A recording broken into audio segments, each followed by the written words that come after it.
ពិសេសបន្ទាប់ពីញ៉ាំហើយធ្វើម្ហូបទុកទៀតសាច់គេយកមកលីងហើយឆ្អឹងគេយកមកស្ងោរស៊ុបនេះសាច់មាន់សាច់មាន់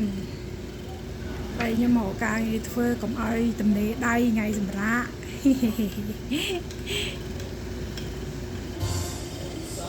ឆ្អិនបានស្លមុខហើយឆានេះក៏ឆ្អិនដែរ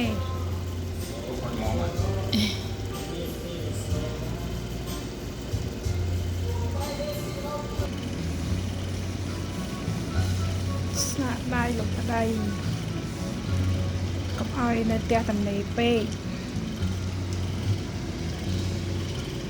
ឆ្អិនណាស់ហើយអូខេយើងទិញមាន់មកតាន់ម៉ោងទៅចុះថោកធ្វើអស់លទ្ធភាព